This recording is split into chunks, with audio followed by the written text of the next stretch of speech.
How was LEGO invented? Did you know that the famous LEGO bricks our kids play with today are more than 50 years old and have stayed the same since 1958?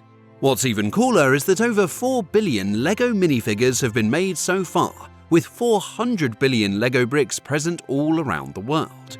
This definitely makes us wonder how LEGO was invented and what makes it so timeless.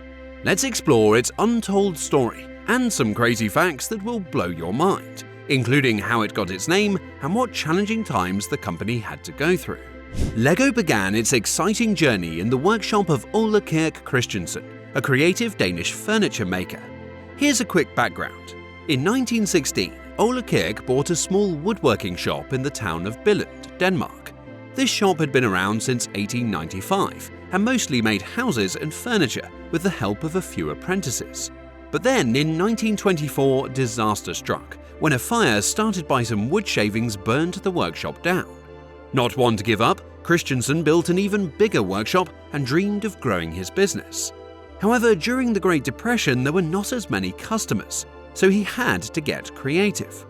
He began to make tiny models of his furniture, like stepladders and ironing boards, which soon led him to start creating toys. In 1932, the workshop started crafting wooden toys, including piggy banks, pull toys, cars, trucks, and even miniature houses. However, as I just said, the economy at the time was tough, and Christensen found it challenging to make a profit from his toys alone. Sometimes local farmers would trade food for the toys he made, helping him and his workshop get by. To survive financially, Christensen continued to produce practical furniture alongside the toys. Then, in the mid-1930s, a yo-yo craze hit, which brought a burst of activity to his shop. But then, the yo-yo craze ended quickly, and many yo-yos were left unsold. However, Christensen was a clever man. So, he used the leftover parts as wheels for his toy trucks, showing his resourcefulness and avoiding waste. Around this time, his son Gottfried joined the business and became a key part of the family company. The workshop was working, but there was one thing that still remained: finding a perfect name for the growing toy business. And guess what? Christensen found it in a unique way. In 1934, he decided to host a contest among his workers to come up with a creative name, offering a bottle of homemade wine as a prize. Christensen already had a couple of ideas in mind. He thought about the name Legio because it sounded like a big group or army of toys. Another idea he had was Lego, which was a smart blend of the Danish words leg godt, meaning play well. Later on, they also discovered that Lego could mean I put together or I assemble in Latin. In the end, Christensen chose Lego as the name for his company. Then came a big change after the Second World War, when Denmark started using plastics more, and Lego got its hands on a plastic injection molding machine in 1947. This was a game changer. One of the first cool toys they made was a truck you could take apart and then put back together. In that same year, Christensen and his son received some neat samples of special plastic bricks made by Kiddicraft that could lock together. These Kiddicraft self-locking building bricks were created by a clever designer named Hilary Fisher Page. Back in 1939, Page even secured a patent for these smart plastic blocks, which had 4 little bumps on top. This design meant you could stack them up without them sliding around, making building with them super fun and easy.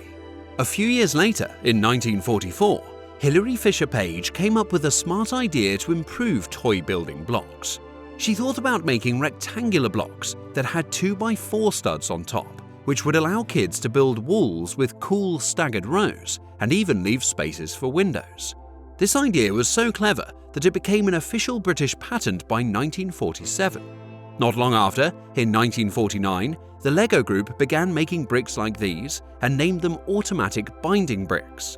These new LEGO bricks were made from a material called cellulose acetate and were designed to stack like traditional wooden blocks but could click together firmly. They had bumpy studs on top and a hollow space underneath, which meant they could stick together well but still be taken apart without too much trouble. By 1953, these fantastic bricks had a new name, LEGO Merston, which is just a fancy way of saying Lego bricks. Kids loved building with these, and they were a hit. Now, here's another surprising fact. Before the 1950s, Lego was only popular in Denmark. In other words, the brand was only regional. But in the 1950s, the company decided to share its colourful building bricks with the world, beginning with nearby countries like Norway. By 1953, they teamed up with a company called Norske Legio AS in Oslo to start making Lego bricks there. Then, in 1954, Gottfried Kirk Christiansen took on a new role as the junior managing director of Lego. A chat with a buyer from another country gave him a brilliant idea: a system of toys where all the different pieces work together. He saw that their special plastic bricks were perfect for this. But not everyone was thrilled about plastic toys at first. Many people still liked wooden or metal toys more, and some stores even sent Lego shipments back because they didn't sell well. Despite this, Gottfried pushed forward, and in 1955 Lego introduced a new set called Town Plan, which allowed builders to create bustling cities from their bricks. That same year, Lego started working in Sweden and partnered up in Iceland. Then what? Well, the building bricks were liked well enough, but they had some problems. Their ability to lock together wasn't very strong, and they weren't very flexible in building different things. In 1959, Lego came up with a smart fix by adding hollow tubes inside the bottom of the bricks. This change made the bricks connect much better and allowed for more creative building. The company quickly secured a patent for this new design to keep competitors at bay.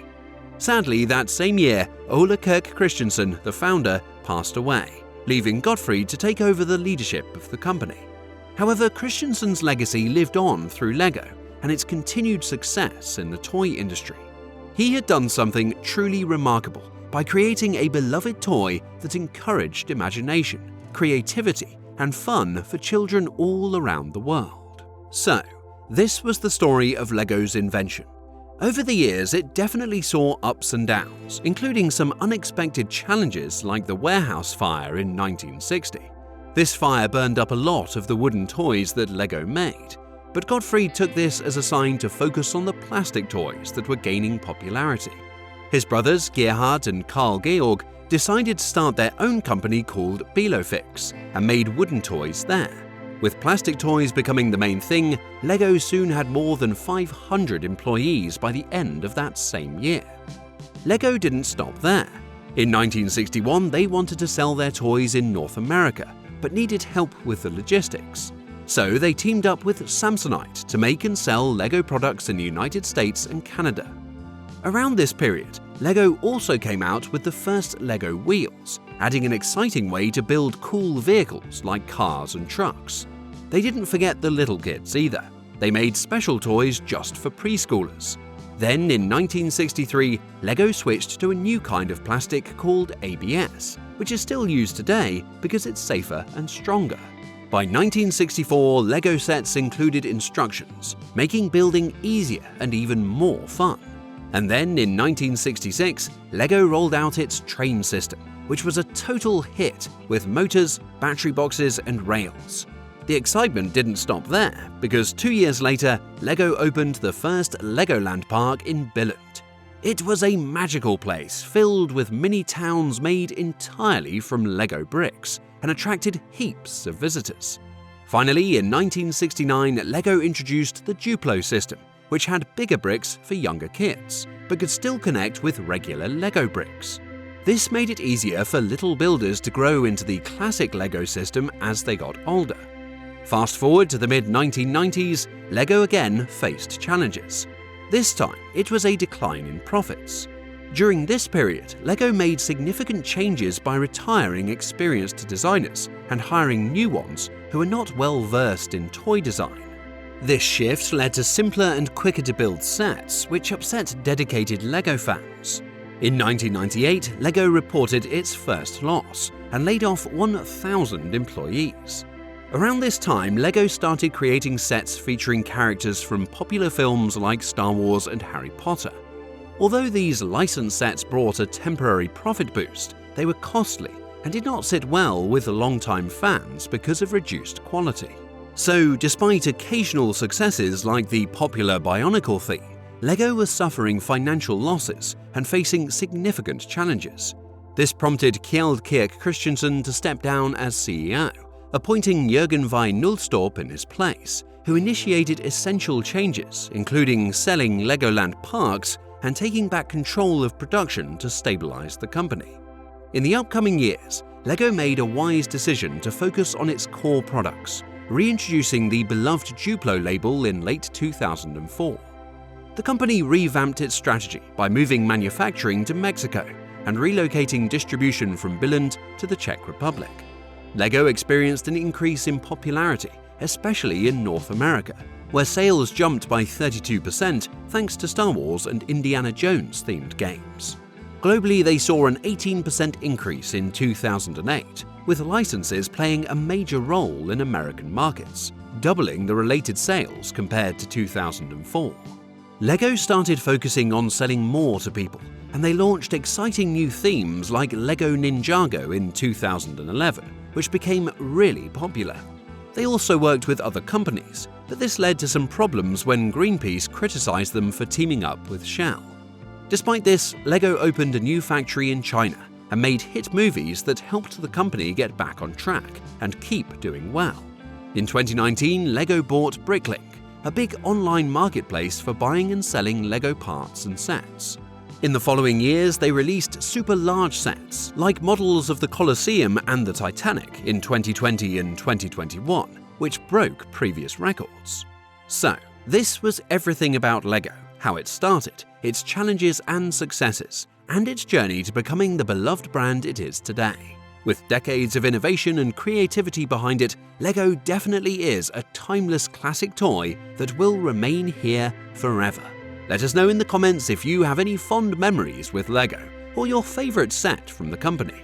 If you enjoyed the video, make sure to like and share it with your friends, and don't forget to subscribe to our channel for more exciting content.